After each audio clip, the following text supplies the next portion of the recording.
Have you ever messed up? I mean, really messed up. A project at work goes south, a relationship ends, you try a new skill and you're just terrible at it. That feeling in the pit of your stomach, the one that whispers you're a failure, is something we've all experienced. But what if I told you that feeling is based on a lie? What if I told you that failure isn't the end of the story, but the most important chapter? Today, we're going to completely reframe how you see failure. We're not going to just tolerate it.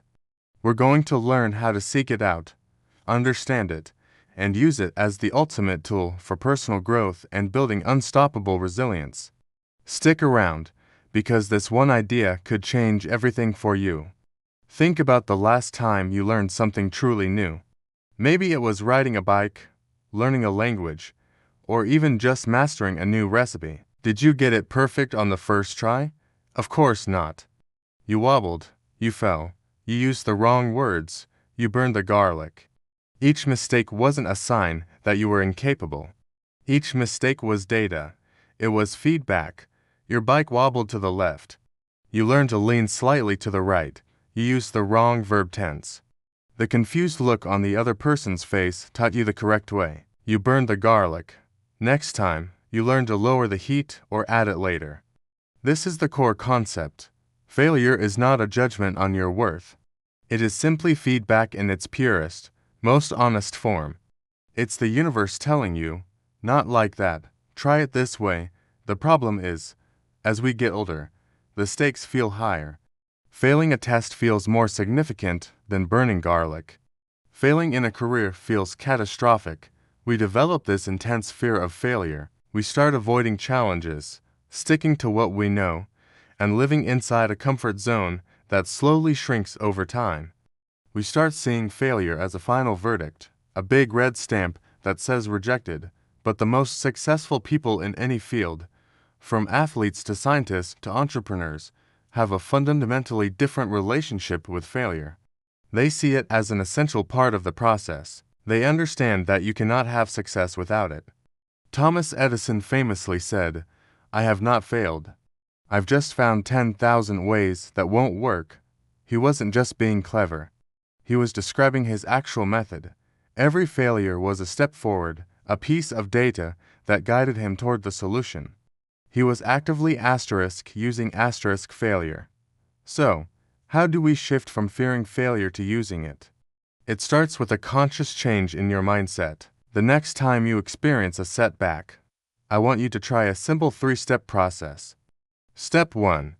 Acknowledge the emotion, but don't dwell in it. It's okay to feel disappointed, frustrated, or sad. You're human. Give yourself a moment to feel it. Say to yourself, "Okay, this stinks. I'm really disappointed this didn't work out," but set a timer on that feeling. Don't let it become your new home address. Step 2. Detach and analyze. This is the crucial part.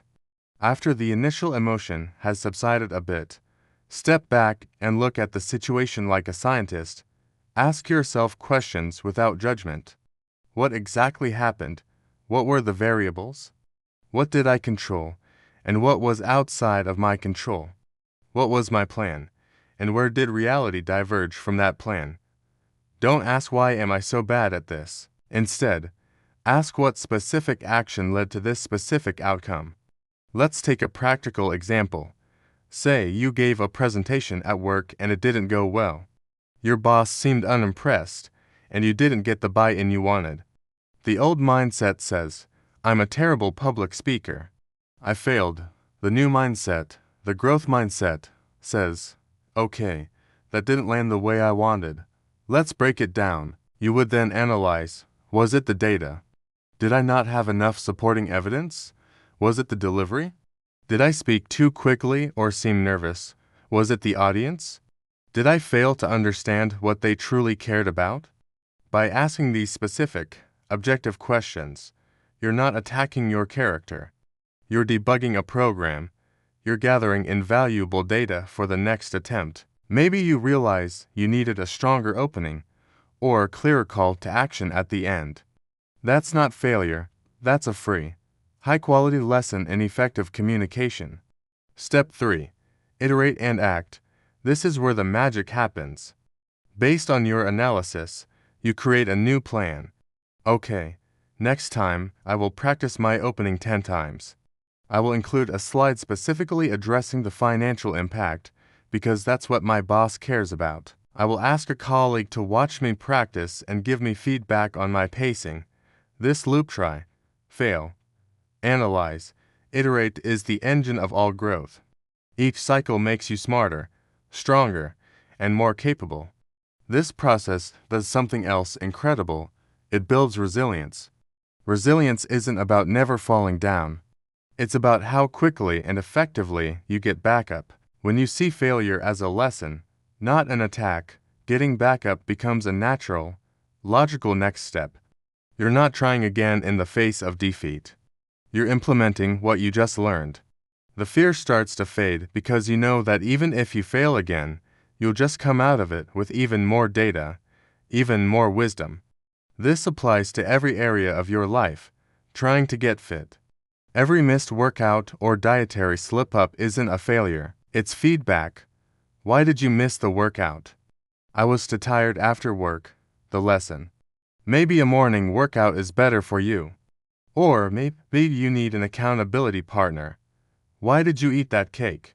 I was stressed and it was there. The lesson. Find healthier ways to manage stress and don't keep cake in the house. This isn't about being perfect. It's about being a learner. It's about trading a fixed mindset, which believes our abilities are set in stone, for a growth mindset, which knows that our abilities can be developed through dedication and hard work. Failure is the personal trainer for your growth mindset. It's the resistance that builds the muscle.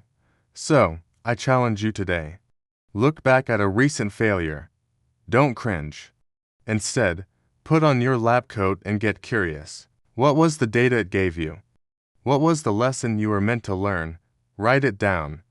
And more importantly, decide on one small, concrete action you can take based on that lesson. This is how you turn your past into fuel for your future. Stop running from failure. It's not your enemy. It's your most honest teacher, your most reliable guide, and the clearest sign that you are on the right path, the path of growth. Thank you so much for watching. If this message resonated with you, please hit that like button and subscribe for more content on living a stronger, more intentional life. I'd love to hear from you in the comments what's a failure that ended up teaching you a valuable lesson. Let's learn from each other. Until next time, keep growing.